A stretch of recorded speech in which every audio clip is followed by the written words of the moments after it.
dialogue qui s'écrit sous forme théâtrale, avec les noms avant, donc comme une pièce de théâtre. Et donc c'est sur l'Iliade, genre probatoire. Alors les personnages, c'est Socrate et Ion. Socrate. Salut Aion, d'où nous reviens-tu cette fois? D'Éphèse, ton pays? Pas du tout Socrate, d'Épidore, des fêtes d'Asclépios. Socrate. Est-ce que les Épidoriens font aussi un concours de rhapsode en l'honneur du dieu? Ion. Mais oui, et de toutes les parties de la musique aussi. Alors je lis la note à musique.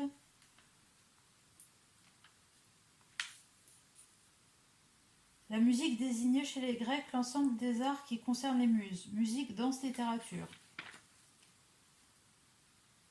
Et alors tu as concouru? Et avec quel succès as-tu concouru? Ion. Nous avons remporté le premier prix, Socrate. Socrate, c'est bien, et maintenant, il nous faut tâcher d'être vainqueurs aussi au Panathénées.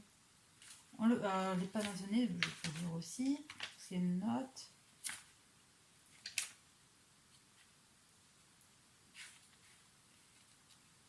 C'est des fêtes.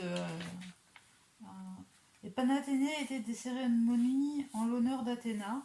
Elles avaient lieu au mois de juillet. On distinguait les petites Panathénées, célébrées tous les ans, et les grandes Panathénées, célébrées tous les 4 ans. Les grandes Panathénées comprenaient un concours de rhapsode. Alors.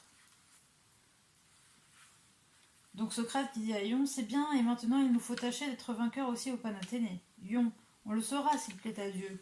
Socrate. C'est vrai, Ion, que je vous ai souvent envié votre profession à vous autres rhapsodes. Une profession où la bienséance veut qu'on soit toujours paré et qu'on paraisse en public avec les plus beaux habits, où l'on est logé en même temps d'étudier où l'on est obligé en même temps d'étudier une foule de grands poètes et principalement Homère, le meilleur et le plus divin de tous, et de connaître à fond sa pensée, et non pas seulement ses vers. Une telle profession est digne d'envie. On ne saurait en effet devenir rhapsode si l'on ne comprend pas ce que veut dire le poète, car il faut que le rhapsode interprète la pensée du poète à ses auditeurs, et il est impossible de le faire convenablement si l'on ne comprend pas ce qu'il veut dire. Tout cela est vraiment enviable. Ion. Tu ne te trompes pas, Socrate. En tout cas, pour moi, c'est cette partie de mon art qui m'a donné le plus de peine, et je ne pense pas qu'il y ait personne au monde qui parle d'Homère aussi bien que moi. Car ni Métrodore de Lampsaque, ni Stésimbrote de Tassos, ni Glaucon, ni aucun autre rhapsode qui ait jamais existé n'a su exprimer autant de belles pensées sur Homère que moi-même. Socrate. J'en suis bien aise, Ion, car tu ne refuseras pas de me donner un échantillon de ton talent. Ion. Ma foi, Socrate, il vaut la peine d'entendre comme je sais faire valoir Homère. Aussi m'est avis que ce serait justice si les Homérides m'offraient une couronne d'or. Socrate. Ma foi, je veux me donner un jour le loisir de t'écouter. Pour le moment, je ne te demanderai qu'une chose. Ta virtuosité se borne-t-elle à Homère ou s'étend-elle à Hésiode et à Archiloque? Ion. Non, elle se borne à Homère et cela me paraît suffisant. Socrate. Mais il y a des sujets sur lesquels Homère et Hésiode disent les mêmes choses. Ion. Il y en a, je pense, et beaucoup. Socrate. Eh bien, expliquerais-tu mieux ce que dit Homère sur ces sujets que ce qu'en dit Hésiode? Ion. J'expliquerai pareillement, Socrate, les sujets sur lesquels Homère et Hésiode sont d'accord. Socrate. Et ceux où ils ne sont pas d'accord, par exemple, Homère et Hésiode parlent tous deux de la divination. Ion. Sans doute. Socrate. Eh bien, qui de toi ou d'un bon devin expliquerait le mieux ce que ces deux poètes disent de pareil et ce qu'ils disent de différent sur la divination? Ion. Un bon devin. Socrate. Mais si tu étais devin, n'est-il pas vrai qu'étant capable d'expliquer ce qu'ils disent de pareil, tu saurais aussi expliquer ce qu'ils disent de différent? Ion. Évidemment, si. Socrate. Pourquoi donc es-tu si entendu sur Homère et pas sur Hésiode et les autres poètes? Homère traite-t-il d'autres sujets que tous les autres traite-t-il d'autres sujets que tous les autres poètes?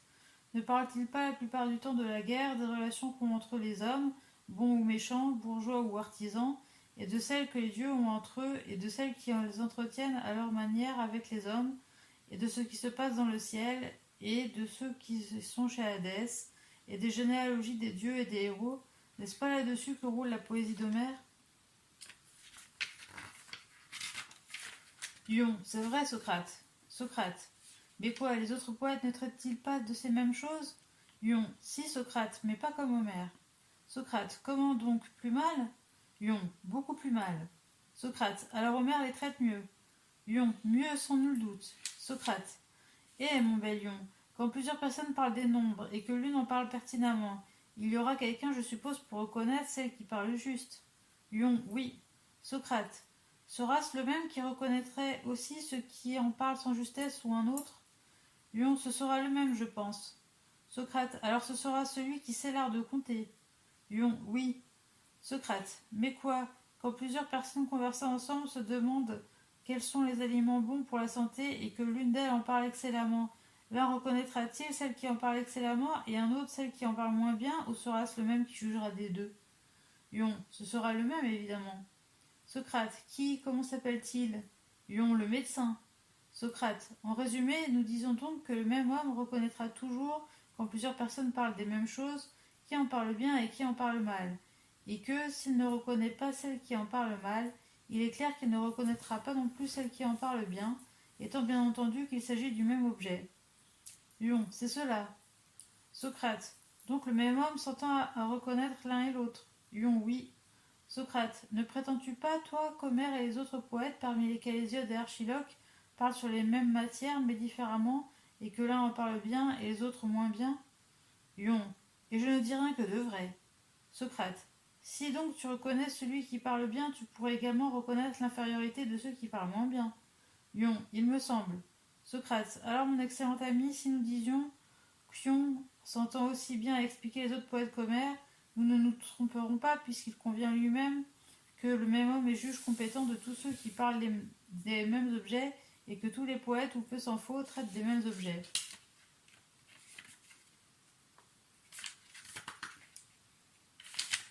Ion.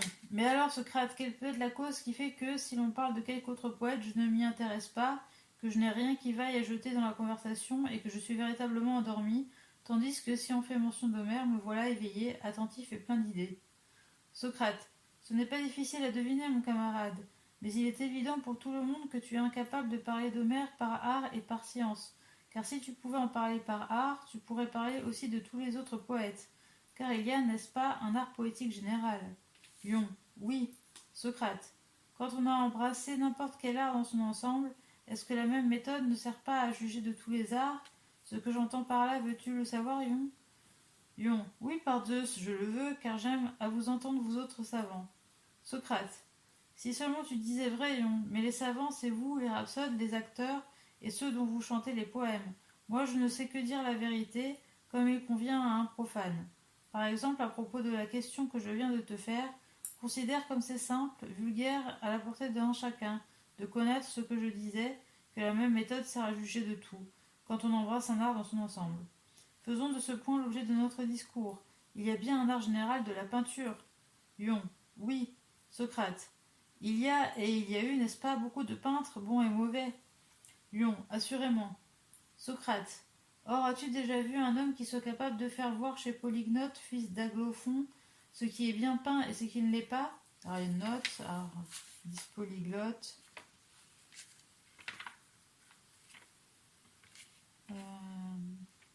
Polygnote, né à Thasos, était contemporain d'Euripide. Il travailla à Athènes à la décoration du Pessil, du Théséion, du temple des Dioscures et du Parthénon. À Delphes, il peignit les ruines de Troie, son chef-d'œuvre. Le conseil des Amphictyons lui décerna en récompense le droit d'hospitalité gratuite dans toutes les villes de la Grèce. Voilà, donc c'est un peintre. Alors, as-tu déjà vu un homme qui soit capable de faire voir chez Polygnote, fils d'Aglaophon, ce qui est bien peint et ce qui ne l'est pas, et qui en sont incapables pour les autres peintres, et qui, mis en présence des ouvrages des autres peintres, s'endorment, sont embarrassés et ne puissent contribuer à la conversation, et qui, au contraire, quand il faut donner son avis sur Polygnote, ou tel autre peintre unique que tu voudras, s'éveille, s'intéresse à l'entretien et sent affluer les idées? Ion. Non, par Zeus, non. Socrate. Et en sculpture, as-tu déjà vu un homme qui soit capable de détailler les qualités de Dédale, fils de Métion, d'Épéos, fils de Panoppeus, de Théodore de Samos, ou de quelque autre sculpteur particulier, et qui, à propos des œuvres des autres sculpteurs, sont embarrassés, s'endorment et ne sachent que dire? Non, par Zeus, je n'en ai pas vu non plus. Socrate. Poursuivons. Dans l'art de jouer de la flûte ou de la cithare, ou de chanter en s'accompagnant de la cithare, ou de réciter des vers. Tu n'as jamais vu non plus, je pense, un homme qui soit capable de discuter sur Olympos, ou Tamiras, ou Orphée, ou Phémios, le rhapsode d'Ithaque, et qui, à propos d'Ion d'Éphèse, soit embarrassé et ne sache que dire sur ses qualités ou ses défauts de rhapsode. Ion, je n'ai rien à dire là contre Socrate, mais s'il y a une chose dont j'ai conscience, c'est que personne au monde ne parle d'Homère aussi bien que moi, que j'en parle d'abondance et que tout le monde reconnaît que j'en parle bien, tandis que je n'ai rien à dire des autres. Vois donc quelle en peut être la cause. Socrate, je vois Ion et je vais te faire voir ce que c'est. À mon avis, c'est que ce don que tu as de bien parler d'Homère n'est pas, je le disais tout à l'heure, un art, mais une vertu divine qui te meut semblable à celle de la pierre qu'Euripide appelle pierre de magnésie. C'est un aimant. Mais que la plupart appellent pierre d'Héraclée. Et en effet, cette pierre non seulement attire les anneaux de fer, mais encore elle leur communique sa vertu, de sorte qu'ils peuvent faire ce que fait la pierre, attirer d'autres anneaux, si bien que parfois on voit pendre, attachés les uns aux autres, une longue suite d'anneaux de fer, et tous tirent leur pouvoir de cette pierre. C'est ainsi que la muse inspire elle-même les poètes, et ceux-ci transmettant l'inspiration à d'autres, il se forme une chaîne d'inspirés. Ce n'est pas en effet par art, mais par inspiration et suggestion divine que tous les grands poètes épiques composent tous ces beaux poèmes, et les grands poètes lyriques d'eux-mêmes. Comme les corybantes. Alors, corybantes.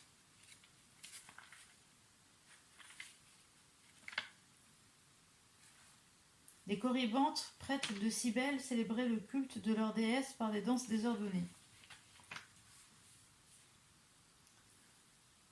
Alors, comme les corybantes ne dansent que lorsqu'ils sont hors d'eux-mêmes, ainsi les poètes lyriques ne sont pas en possession d'eux-mêmes quand ils composent ces beaux chants que l'on connaît. Mais quand une fois ils sont entrés dans le mouvement de la musique et du rythme, ils sont transportés et possédés comme les bacchantes, qui puisent au fleuve le lait et le miel sous l'influence de la possession, mais non quand elles sont de sang-froid. C'est le même délire qui agit dans l'âme des poètes lyriques, comme ils l'avouent eux-mêmes. Les poètes nous disent bien en effet qu'ils puisent à des sources de miel et butinent les poèmes qu'ils nous apportent dans les jardins et les vallons boisés des muses, à la manière des abeilles, en voltigeant comme elles, et ils disent la vérité. Car le poète est chose légère, ailée, sacrée, et il ne peut créer avant de sentir l'inspiration, d'être hors de lui et de perdre l'usage de sa raison. Tant qu'il n'a pas reçu ce don divin, tout homme est incapable de faire des vers et de rendre des oracles. Aussi, comme ce n'est point par art, mais par un don céleste qu'ils trouvent et disent tant de belles choses sur leur sujet, comme toi sur Homère, chacun d'eux ne peut réussir que dans le genre où la muse le pousse, l'un dans les dithyrambes, l'autre dans les panégyriques, tel autre dans les hyporchèmes, celui-ci dans l'épopée, celui-là dans les iambes. Dans les autres genres, chacun d'eux est médiocre, parce que ce n'est pas l'art, mais une force divine qui leur inspire leurs vers. En effet, s'ils savaient traiter par art un sujet particulier, ils sauraient aussi traiter tous les autres. Et si le Dieu leur ôte le sens et les prend pour ministres, comme il fait des prophètes et des devins inspirés, c'est pour que nous qui les écoutons sachions bien que ce n'est pas eux qui disent des choses si admirables, puisqu'ils sont hors de leur bon sens, mais que c'est le Dieu lui-même qui les dit et qui nous parle par leur bouche. Et la meilleure preuve de ce que j'avance est Tynikos de Chalkis, qui n'a jamais fait d'autres poèmes dignes d'être tenus que le péant que tout le monde chante, le plus beau peut-être de tous les chants lyriques, une vraie trouvaille des muses, comme il l'appelle lui-même. Il me semble en effet que précisément à la personne de ce poète, le Dieu a voulu nous prouver de manière à ne laisser aucun doute que ces beaux poèmes ne sont ni humains ni faits par des hommes, mais divins et faits par des dieux, et que les poètes ne sont que les interprètes des dieux, puisqu'ils sont possédés, quel que soit le dieu particulier qui les possède. Afin de le prouver, le dieu a choisi le poète le plus médiocre pour chanter par sa bouche le chant le plus beau. Ne penses-tu pas que j'ai raison, Ion ? Ion, si par Zeus, car tu me saisis l'âme par tes discours, Socrate, et je crois que c'est par une dispensation divine que les bons poètes sont auprès de nous les interprètes des dieux. Socrate, vous autres rhapsodes, à votre tour, n'êtes-vous pas les interprètes des poètes ? Ion, en cela aussi tu as raison. Socrate, alors vous êtes des interprètes d'interprètes. Ion, justement. Socrate, attention maintenant, Ion, réponds à la question que je vais te faire et sois franc dans ta réponse. Quand tu déclames comme il faut des vers épiques et que tu touches profondément les spectateurs, soit que tu chantulises bondissant sur le seuil, se découvrant aux prétendants et versant les flèches à ses pieds, ou Achille s'élançant sur Hector, ou quelques passages émouvants sur Andromaque, Écube ou Priam. Es-tu alors maître de toi ou es-tu hors de toi, et ton âme croit-elle dans le transport de l'inspiration assister aux actions dont tu parles, à Ithaque ou à Troie ou à tel autre endroit décrit dans les vers? Ion, que la preuve que tu donnes est frappante, Socrate. Je t'avouerai en effet sans déguisement que, quand je récite un morceau pathétique, mes yeux se remplissent de larmes. Si c'est un passage effrayant et terrible, mes cheveux se dressent d'effroi et mon cœur bondit. Socrate. Eh bien, Ion, pouvons-nous dire qu'un homme est dans son bon sens quand, paré d'un habit piolé et de couronne d'or, il pleure au milieu des sacrifices et des fêtes, sans avoir rien perdu de sa parure, ou quand, debout au milieu de plus de 20 000 hommes qui lui sont amis, il est saisi de frayeur, quoique personne ne le dépouille et ne lui fasse du mal? Ion, non par Zeus, non Socrate, à te dire la vérité. Socrate, sais-tu bien que vous faites éprouver tous ces mêmes sentiments à la plupart des spectateurs? Ion, je le sais fort bien, car du haut de l'estrade, je les vois chaque fois pleurer ou lancer des regards terribles ou trembler comme moi à mes récits. Il faut absolument que je les observe, car si je les fais pleurer, je rirai, moi, de la recette que je ferai, tandis que si je les fais rire, c'est moi qui pleurerai de ma recette manquée. Socrate, tu vois maintenant que le spectateur est le dernier des anneaux qui, comme je le disais, reçoivent les uns des autres la vertu qui leur vient de la pierre d'Héraclée. L'anneau du milieu, c'est toi, le rhapsode, l'acteur. Le premier, c'est le poète lui-même, et le Dieu, par l'intermédiaire de tout ceci, attire l'âme des hommes où il veut, en faisant descendre sa vertu des uns aux autres. Et à lui, comme à la fameuse pierre, est suspendue une longue file de choreutes, de maîtres et de sous-maîtres de chœur, attachés obliquement aux anneaux qui tiennent à la muse. Tel poète tient à une muse, tel autre à une autre, et nous appelons cela être possédé, katérétaï, parce que c'est quelque chose comme une possession, puisque le poète appartient, et rétaille, à la muse. Puis, à ces premiers anneaux, les poètes, d'autres sont attachés à leur tour et reçoivent l'inspiration de tel ou tel, les uns d'Orphée, les autres de Musée, mais la plupart sont attachés et tiennent à Homère. Tu es l'un de ceux-là, Ion, tu dépends d'Homère, et lorsqu'on chante un poème de quelque autre poète, tu dors et n'as rien à dire. Mais qu'un chant de ce poète résonne à tes oreilles, aussitôt tu t'éveilles, ton âme entre dans la danse et les idées se présentent en foule. Car ce n'est pas par art ni par science que tu parles d'Homère, mais par une dispensation et une possession du Dieu, semblables aux corybantes qui ne sont promptes à saisir que l'air du Dieu dont ils sont possédés, et qui trouvent pour accompagner cet air toutes sortes de figures et de paroles, tandis qu'ils restent insensibles aux autres airs. Toi aussi, Ion, quand il est question d'Homère, tu es intéressable, mais à sec quand il est question des autres.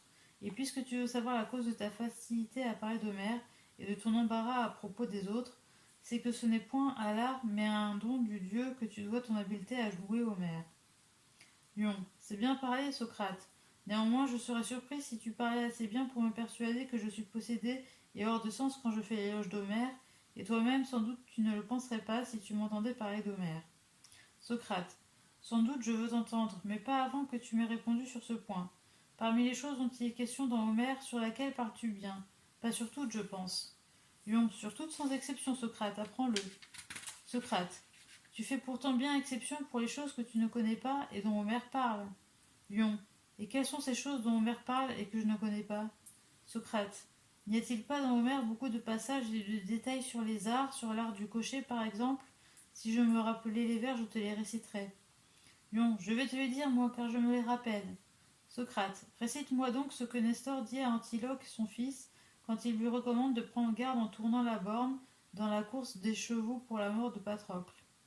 Ion, penche-toi toi-même légèrement, lui dit-il, sur ton char poli du côté gauche de l'attelage, et aiguillonne le cheval de droite en excitant de la voix, et lâche-lui les rênes. Arrivé à la borne, que le cheval de gauche la rase de manière que le moyeu de la roue, fait avec art, paraisse frôler le bord de la pierre, mais prends garde de l'accrocher. Socrate, cela suffit, maintenant si ces vers d'Homère sont justes ou non, lequel Ion est le plus apte à en juger, le médecin ou le cocher? Ion, le cocher sans doute. Socrate, est-ce parce qu'il connaît l'art de conduire ou pour quelque autre raison? Ion, non, c'est parce qu'il connaît l'art de conduire. Socrate, le Dieu a donc attribué à chaque art la capacité de juger d'un ouvrage déterminé. Et en effet, ce n'est pas, je pense, par la médecine que nous apprendrons ce que nous connaissons par l'art de la timonerie. Ion, assurément non. Socrate, ni par l'art du charpentier ce que nous connaissons par la médecine. Ion, assurément non. Socrate, n'en est-il pas de même de tous les arts? Ce qu'un art nous fait connaître, nous ne l'apprendrons pas par un autre, n'est-ce pas? Mais avant de répondre à cette question-là, réponds d'abord à celle-ci. Ne penses-tu pas que tel art est une chose, tel autre art une autre chose? Ion, si. Socrate, or moi, selon qu'à mon jugement la connaissance se rapporte à tel objet ou à tel autre, je lui donne le nom de tel art ou de tel autre. Et toi, n'en eus-tu pas comme moi? Ion, si. Socrate, si en effet la connaissance se rapportait aux mêmes objets, pour quelle raison parlerions-nous de deux arts différents alors que nous pourrions connaître les mêmes choses par l'un comme par l'autre? Ainsi, par exemple, je discerne que voilà 5 doigts, et tu le discernes tout comme moi. Et si je te demandais si c'est par le même art, l'arithmétique, ou par un autre que nous discernons la même chose, toi et moi, tu dirais sans doute c'est par le même art. Lion, oui. Socrate, réponds donc maintenant à la question que je voulais te poser tout à l'heure. N'est-ce pas ton avis à propos de tous les arts qu'un même art nous donne nécessairement la connaissance des mêmes choses et qu'un autre art ne nous donne pas la connaissance des mêmes choses, mais, s'il est réellement différent, nous donne la connaissance de choses différentes? Lion, c'est mon avis, Socrate. Socrate, ainsi donc, si l'on ne possède pas un art, on sera incapable de bien connaître ce qui se dit ou se fait en vertu de cet art. Lion, c'est la vérité. Socrate, ainsi pour juger si Homère parle juste ou non dans les vers que tu viens de réciter, qui sera meilleur appréciateur, toi ou le cocher? Lion, le cocher. Socrate, c'est qu'en effet tu es rhapsode et non cocher. Lion, oui. Socrate, et l'art du rhapsode est différent de celui du cocher? Lion, oui. Socrate, si donc il est différent, il est aussi la science d'objets différents? Lion, oui. Socrate, mais quoi qu'en Nestor dit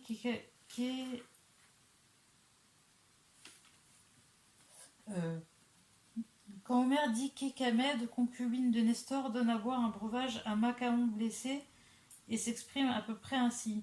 Elle mêla l'eau, le vin de Prane, et racla dessus du fromage de chèvre avec une râpe d'airain, et elle servit aussi de l'oignon pour exciter à boire. Est-ce à l'art du médecin ou à celui du rhapsode de juger si Homère parle juste ou non ici? Lion, à l'art du médecin. Socrate.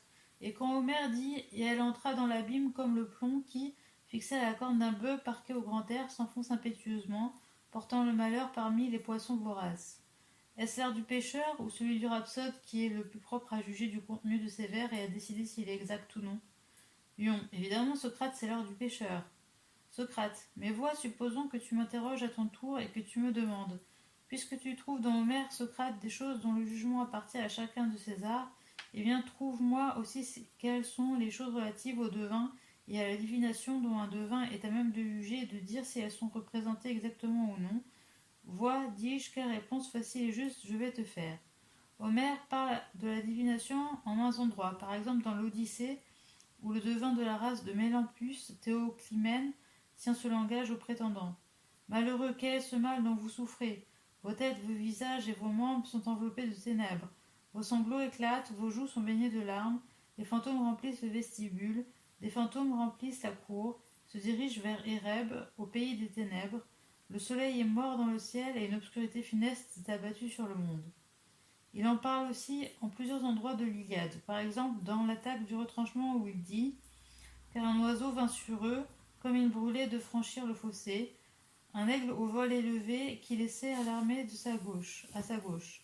Il tenait en ses griffes un énorme serpent couleur de sang, vivant encore. Le serpent se débattait vivement et ne renonçait pas à la lutte, car s'étant recourbé par derrière, il frappa l'aigle qu'il tenait, à la poitrine, près du cou, et l'aigle le lâcha sous le coup de la douleur et le laissa tomber à terre au milieu des troupes. Puis, ayant poussé un cri, il s'abandonna au souffle du vent. Ces passages, te dirais-je, et les passages semblables, c'est aux devins qu'il convient de les examiner et de les juger. Ion, ce que tu dis est juste, Socrate. Socrate, ta réponse aussi l'est, Ion, mais allons, à ton tour. Comme je t'ai extrait de l'Odyssée et de l'Iliade des traits qui relèvent du devin, des traits qui relèvent du médecin et des traits qui relèvent du pêcheur, extrais-moi toi aussi, puisque tu es le plus versé que moi dans les choses homériques, des traits qui révèlent du rhapsode, Ion, et de l'art du rhapsode qu'il appartient au rhapsode d'examiner et de juger préférablement aux autres hommes. Ion, tous relèvent du rhapsode, Socrate, je te l'affirme. Socrate, non, Ion, tu ne peux pas dire tous. As-tu si peu de mémoire? Il serait regrettable pour un rhapsode d'être sujet à l'oubli. Ion, qu'est-ce que j'oublie? Socrate, ne te rappelles-tu pas avoir dit que l'art du rhapsode était différent de celui du cocher?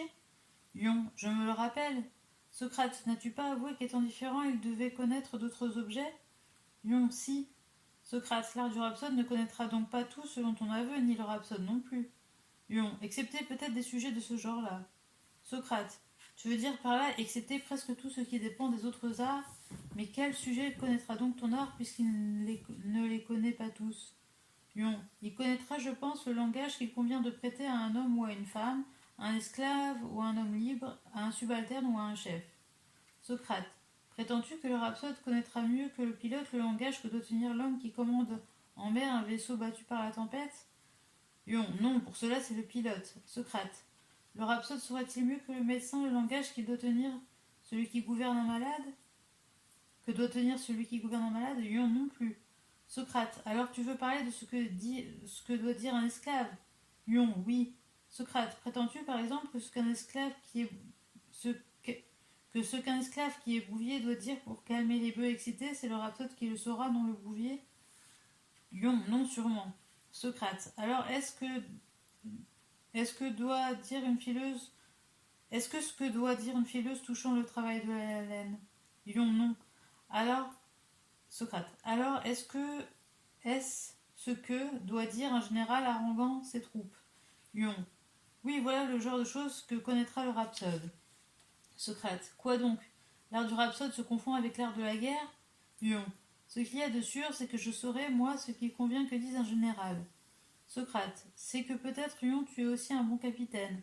Et en effet, si tu étais à la fois un bon écuyer et un bon citariste, tu reconnaîtrais les chevaux qui trottent bien ou mal.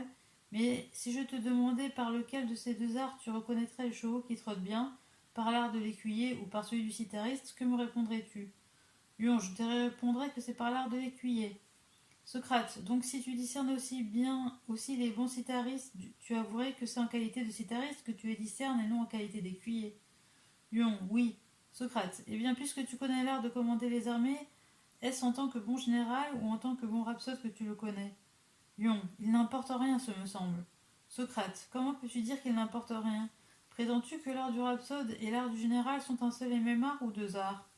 Ion, un seul et même art, ce me semble. Socrate, alors quiconque est bon rhapsode se trouve par là même être un bon général. Ion, parfaitement Socrate. Socrate, il faut donc dire aussi que quiconque est bon général est aussi bon rhapsode? Ion, je ne suis plus de ton avis sur ce point.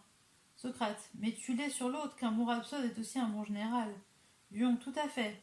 Socrate, or toi tu es le meilleur rhapsode de la Grèce. Ion, de beaucoup Socrate. Socrate, es-tu aussi, Ion, le meilleur général qui soit parmi les Grecs? Ion, tiens-t'en pour assurer Socrate, car j'ai appris cet art dans Homère. Socrate, pourquoi donc, au nom des dieux, Ion étant le plus éminent des Grecs à la fois comme général et comme rhapsode, t'en vas-tu colporter tes récitations parmi les Grecs au lieu de commander les armées? Crois-tu que les Grecs aient grand besoin d'un rhapsode paré d'une couronne d'or et qu'ils n'aient pas besoin d'un général? Ion, notre cité Socrate étant sous votre empire, c'est vous qui commandez ses troupes. Aussi n'a-t-elle point à faire d'un général. Quant à la vôtre et à celle des Lacédémoniens, elle ne me choisirait pas pour général car vous croyez capable de commander vous-même. Socrate, mon excellent Ion, tu ne connais donc pas Apollodore de Cyzique? Ion, quel Apollodore? Socrate, celui que les Athéniens ont souvent élu pour commander leurs troupes malgré sa qualité d'étranger, tout comme Phanosthène d'Andros et Héraclite de Clazomène, que notre cité élève au commandement et aux autres charges, bien qu'étrangers, parce qu'ils ont fait preuve de mérite. Et elle ne choisira pas pour général, elle n'en aura pas Ion d'Éphèse, s'il semble digne des... Et elle ne choisira pas pour général, elle n'en aura... Bon, c'est... S'il semble digne d'estime. Quoi donc, n'êtes-vous pas Athéniens d'origine, vous autres Éphésiens? Et Éphèse n'égale-t-elle pas n'importe quelle ville? Quant à toi, Ion, si tu dis vrai que tu es capable de louer Homère par art et par science, tu en uses mal avec moi. Tu m'assures que tu sais quantité de belles choses sur Homère, tu promets de me donner une audition, et tu m'en frustres. Et loin de tenir ta promesse, tu ne veux même pas dire les choses où tu excelles, bien que je t'empresse depuis longtemps. Tu fais absolument comme Protée, tu prends toutes sortes de formes et te tournes en tous sens, tant qu'enfin, après m'avoir échappé, tu reparais comme général, afin de ne pas montrer combien tu es habile dans l'intelligence d'Homère. Aussi, je le répète, si ton habileté vient de la connaissance de l'art, et si, après avoir promis de me donner une audition sur Homère, tu m'en frustres, ton procédé est injurieux. Si au contraire ce n'est point par art, mais par une dispensation divine et une possession d'Homère que tu dis, sans rien comprendre, beaucoup de belles choses sur le poète, comme je disais que c'était ton cas, je n'ai rien à te reprocher. Choisis donc si tu veux passer à mes yeux pour un homme injurieux ou pour un homme divin. Huon, la différence est grande, Socrate, car il est beaucoup plus beau de passer pour un homme divin. Socrate, garde donc le titre le plus beau, Huon. Nous reconnaissons que tu es un homme divin et que tes beaux discours sur Homère ne doivent rien à l'art. Voilà. Notice sur Huon. Socrate rencontre le rhapsode Huon d'Éphèse, qui revient des Jeux d'Épidore, où il a remporté le prix de la récitation. « Je vous envie, lui dit-il, vous autres rhapsodes, qui passez votre temps à étudier les poètes, et surtout le divin Homère, qui les comprenait et les interprétait à la foule. »« Tu as raison, Socrate, répond Huon, et je suis fier d'être le plus habile interprète d'Homère qui soit au monde. »« Es-tu aussi habile dans l'intelligence d'Hésiode et d'Archiloque ?»« Non. Pourtant Hésiode et Archiloque traitent à peu près les mêmes choses qu'Homère. Et si le mathématicien peut distinguer ceux qui parlent exactement ou inexactement des nombres, le médecin ceux qui ont des opinions justes ou fausses sur les aliments, en un mot, si le même homme est juge compétent de tous ceux qui parlent des mêmes objets, tu dois pouvoir juger d'Hésiode et d'Archiloque aussi bien que d'Homère, quand ils traitent les mêmes sujets que lui. Il n'en est rien pourtant, dit Huon. C'est que tu es incapable de parler d'Homère par art et par science. Quiconque en effet s'est rendu maître d'un art en son entier, peinture, sculpture, musique, peut juger toutes les parties de cet art et détailler les défauts et les qualités de n'importe quel artiste. Ton impuissance, Huon, vient de ce que ton talent n'est point en effet de l'art, mais de l'inspiration. Comme la pierre d'aimant attire les anneaux de fer en faisant passer sa vertu de l'un à l'autre, de même la muse inspire les poètes qui communiquent leur enthousiasme aux rhapsodes, qui le transmettent à la foule. Il se forme ainsi une chaîne d'inspirés. Les poètes, en effet, sont hors d'eux-mêmes quand ils composent, et ressemblent aux bacchantes qui puisent le lait et le miel dans les fleuves, quand le transport divin les agite, et cessent de le faire lorsqu'elles sont de sang-froid. Et voilà pourquoi chacun d'eux ne réussit que dans un genre, celui où la muse l'a poussé. Les rhapsodes sont les interprètes des poètes, ils en éprouvent les sentiments et les font passer dans l'âme des spectateurs. Ils sont les anneaux intermédiaires entre le poète et les spectateurs, et comme les poètes tiennent à telle ou telle muse, chaque rhapsode aussi tient à tel ou tel poète. Toi, Huon, tu dépends d'Homère, et voilà pourquoi, parlant d'Homère par inspiration et non par art, tu ne peux parler que de lui. Huon répond. Ton explication peut s'admettre pour la récitation, mais en ce qui regarde l'interprétation, tu ne me feras pas croire que je sois possédé et hors de moi. Eh bien, dis-moi sur quoi tu parles bien dans Homère. Sur tout. Même sur les choses que tu ignores ? Il n'y en a pas que j'ignore. Connais-tu les arts dont il est question dans Homère ? Tu avoueras bien, je pense, que celui qui possède un art est seul en état de bien juger ce qui se dit ou se fait en vertu de cet art. Le cocher, le médecin, le pêcheur, le devin jugeront donc mieux que le rhapsode les passages d'Homère où il est question de course, de médecine, de pêche, de divination. Que reste-t-il donc au rhapsode ? Il jugera, dit Huon, ce qu'il convient que dise un homme ou une femme, un esclave ou un homme libre, un subalterne ou un chef. Que dis-tu là ? Est-ce qu'un rhapsode sait mieux qu'un commandant de vaisseau comment il faut parler à un équipage ? Mieux qu'un bouvier ce qu'il faut dire à des bœufs excités ? S'entend-il mieux que la fileuse au travail de la laine ? Non. Saura-t-il parler à des soldats aussi bien qu'un général ? Oui, dit Huon, voilà ce qu'il sait faire. Est-ce en tant que général ou que rhapsode ? Il n'importe. Alors pour toi, l'art de la guerre et de la récitation sont un seul et même art ? Oui. À ce compte, puisque tu es le meilleur rhapsode de la Grèce, tu es donc aussi le meilleur général ? Oui. Ainsi, nouveau Protée, tu te métamorphoses d'interprète d'Homère en général d'armée ? Avoue plutôt, Huon, que tu m'as trompé en me disant que tu pouvais parler savamment d'Homère, puisque tu ne sais même pas dire à quoi s'applique ton art dans Homère, et reconnais que si tu parles bien de ce poète, ce n'est point par art ni par science, mais par une inspiration divine. Dans l'Apologie 22 AC, Socrate raconte l'enquête qu'il a fait sur tous ceux qui lui paraissaient posséder quelque savoir. Après les hommes d'État, il est allé trouver les poètes, et il a vite reconnu en les entendant expliquer maladroitement leurs poèmes qu'ils n'étaient point guidés dans leur création par la science, mais par une sorte d'instinct et par une inspiration divine, de même que les devins et les prophètes, qui eux aussi disent beaucoup de belles choses, mais sans se rendre compte de ce qu'ils disent. Les poètes, ajoute-t-il, me parurent être à peu près dans le même cas, et je m'aperçus en même temps qu'à cause de leur talent poétique, ils se croyaient sur tout le reste les plus sages des hommes, ce qu'ils n'étaient pas du tout.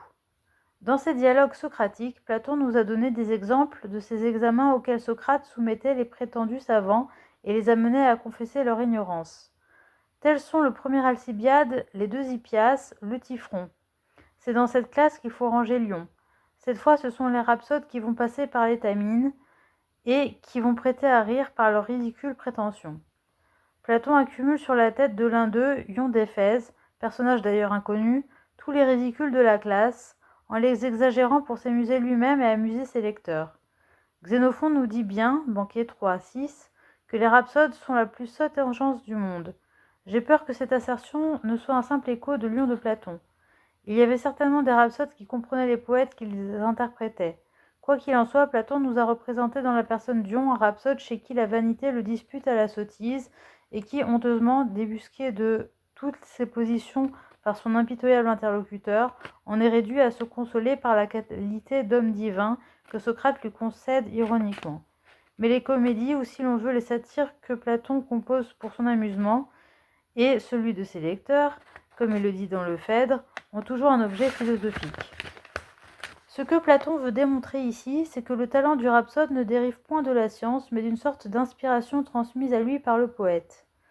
Si les belles choses qu'Ion débite sur Homère lui venaient de la science, il pourrait en dire autant sur les autres poètes. Mais loin d'étendre sa virtuosité sur les autres, il ne peut même pas bien juger des arts dont il est question dans Homère, car il n'en a pas la science, et seuls les hommes de métier peuvent en bien juger. Cette critique de l'art du rhapsode atteint aussi le poète, car lui non plus ne doit pas ses créations à la science. Autrement, il serait également capable de cultiver tous les genres, au lieu qu'il est confiné dans un seul, tragédie ou comédie, ou dithyrambe, et qu'il ne réussit même dans le genre unique auquel il s'attache que lorsque la muse daigne le visiter. Tel poète, comme Tinikos, n'a reçu l'inspiration qu'une fois en sa vie. Le poète n'est donc lui aussi qu'un anneau dans cette chaîne d'anneaux aimantés qui va du dieu au spectateur, en passant par le poète et le récitateur. D'ailleurs, Socrate s'est expliqué formellement sur le cas des poètes dans l'Apologie, comme le montre le passage cité plus haut. Ils sont ignorants comme les rhapsodes et vains comme eux. Apologie 22c. Platon juge de même les hommes d'État. Ce n'est pas au moyen d'une certaine science, ni parce qu'ils étaient savants, que ces grands hommes, Thémistocle et ceux qu'Anitos a cités tout à l'heure, ont gouverné les États. À l'égard de la science, ils ne diffèrent en rien des prophètes et des devins, car ceux-ci disent souvent la vérité, mais sans rien connaître des choses dont ils parlent. Ménon 99b. Les orateurs trouvent encore moins grâce devant Platon. Il montre dans le Gorgias que la rhétorique permet de parler d'une manière persuasive sur tout sujet, sans en posséder la science, et qu'elle n'est même pas un art, mais un empirisme. On le voit, la question traitée dans Lion n'est qu'un des aspects de l'idée générale que Platon se fait de toutes les disciplines autres que la philosophie. La philosophie seule est capable d'atteindre la science, et la science la plus haute de toutes, celle du bien et du mal. Quelle idée te fais-tu de la science demande Socrate à Protagoras. Juges-tu qu'elle est une belle chose capable de commander à l'homme, que lorsque un homme a la connaissance du bien et du mal, rien ne peut le vaincre et le forcer à faire autre chose que ce que la science lui ordonne, et que l'intelligence est pour l'homme une ressource qui suffit à tout? Protagoras 352c. À quoi Protagoras répond qu'il partage entièrement l'avis de Socrate. Lion est donc en exacte conformité de doctrine avec les autres dialogues de Platon sur la prééminence qu'il faut accorder à la science et à la philosophie. Cependant, l'authenticité de cet ouvrage, admise par toute l'Antiquité, a été révoquée en doute au XIXe siècle. On a trouvé qu'il y avait contradiction entre le dédain de Socrate pour les rhapsodes et les poètes et le magnifique éloge qu'il fait des poètes dans le Phèdre, où la pensée est la même, mais le point de vue différent. On a condamné le plan, jugé le dessin obscur, le développement incohérent, tout défaut que des savants allemands se sont efforcés de découvrir pour justifier la désapprobation de Goethe, que choquait la sottise incroyable Lion, et la méchanceté aristophanesque de Socrate. Schleiermacher, bon juge du style de Platon, et à sa suite Victor Cousin, sans oser refuser nettement la paternité de l'ouvrage à Platon, en ont mis en doute l'authenticité. Mais d'autres savants allemands, entre autres K. Pfeffer Hermann, Stahlbaum et Wilamowitz, que l'autorité de Goethe avait d'abord séduit, et chez nous Méridier, dans son édition de Lyon, se sont prononcés nettement pour l'authenticité. La vérité est que tout dans cet ouvrage, qualité et défaut, rappelle la manière de Platon. Non seulement la célèbre comparaison de l'inspiration qui passe de la muse à la foule, par l'intermédiaire du poète et du rhapsode avec les effets de la pierre aimantée sur une série d'anneaux de fer, mais encore la dialectique serrée et pressante qui conduit infailliblement l'interlocuteur de Socrate à l'absurdité et à la confusion. La modestie comique de Socrate qui feint l'admiration pour le rhapsode, qui lui renvoie le titre de sage et ne revendique que l'humble mérite de dire la vérité, la peinture si naïve du vaniteux rhapsode qui se rengorge et se pavane dans ses habits d'apparat, qui se met fièrement au-dessus de tous ses confrères, qui, trop borné pour se rendre compte de son talent, en demande ingénument l'explication à Socrate. Son effarement lorsque débusqué pied à pied de toutes ses prétentions et s'accroche à l'art du général d'armée, comme un noyé à une branche de salut, enfin la facilité avec laquelle il se remet de sa déconvenue en se rejetant sur le titre d'homme divin que Socrate lui offre comme fiche de consolation, tous ces traits de caractère, toutes ces surprises d'une dialectique ingénieuse, sans parler de la netteté des phrases, de l'aisance de la période, du coloris du style, de la grâce et de l'ironie qui pénètrent tout le dialogue, de l'art d'égayer la discussion par des citations d'Homère, d'ailleurs indispensables, puisque la connaissance d'Homère fait l'objet même du débat, tout porte dans cet ouvrage la marque irrécusable de Platon. C'est ce que confirment ses défauts mêmes, car il y en a. L'idée même sur laquelle est construit le dialogue, que la poésie est œuvre d'inspiration, non de raison, n'est vraie qu'à moitié, on pourrait même soutenir qu'elle ne l'est pas du tout. Platon l'a prise à Homère, qui prit la muse de lui raconter la colère d'Achille et les erreurs d'Ulysse, et aux successeurs d'Homère qui ont invoqué la muse au début de leurs poèmes. Il ne s'est pas demandé si cette prétendue inspiration n'est pas simplement l'effet d'une nature plus fine et plus sensible que celle du commun, d'une intelligence plus clairvoyante et plus profonde, d'une imagination plus riche, d'un art plus poussé et plus travaillé. Il est également arbitraire de prétendre que le poète ne peut réussir qu'en un seul genre et d'en trouver la raison que dans le bon plaisir du Dieu qui lui envoie l'inspiration, au lieu de la voir dans la nécessité de se spécialiser pour bien faire ce qu'on fait. Mais Platon, qui voulait s'amuser de l'ignorance des rhapsodes et humilier la poésie devant la science, a trouvé de bonne guerre de fonder la satire qu'il méditait sur l'opinion courante. Plusieurs ont cru que cette satire dépasse les bornes et nous peint un Ion par trop borné, incapable d'entendre un autre poète qu'Homère et de juger des arts dans Homère aussi bien qu'un cocher ou un bouvier, que Socrate abuse de sa sottise et fait de lui un tauton. Il y a du vrai dans ses reproches, mais jusque dans ses plus beaux ouvrages, Platon abuse de la complaisance des interlocuteurs qu'il donne à Socrate. Il ne faut pas oublier qu'il n'est pas seulement un philosophe, c'est aussi un poète dramatique et satirique. Il exagère le ridicule pour le rendre plus sensible à ses lecteurs, et il n'a fait dans Lyon que ce qu'il a fait dans l'Hippias majeur, où la moquerie est plus forte encore et le portrait du sophiste poussé jusqu'à la caricature. À quelle époque se place l'entretien ? D'après certains détails relatifs à la domination des Athéniens sur Éphèse et aux généraux étrangers qui commandaient les armées d'Athènes, il semble qu'il faut le placer vers l'année -391. Il serait plus important de déterminer la date de la composition, mais ici, comme en général dans les œuvres de Platon, les indications font totalement défaut et les critiques, s'en rapportant le plus souvent à leurs impressions personnelles, ont placé Lyon soit à la première place, soit avant le Cratyle, soit même après la République. Je l'ai placé après l'Hippias majeur parce que c'est une satire du même genre et avec les procédés de l'Hippias majeur, et avant le Protagoras à cause de l'importance attachée à la science, point sur lequel Platon revient dans le Protagoras.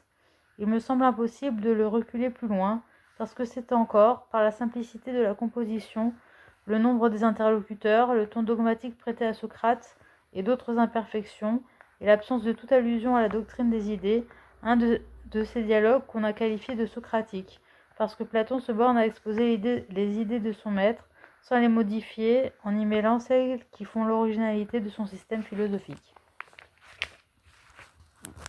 Voilà, donc c'est fini.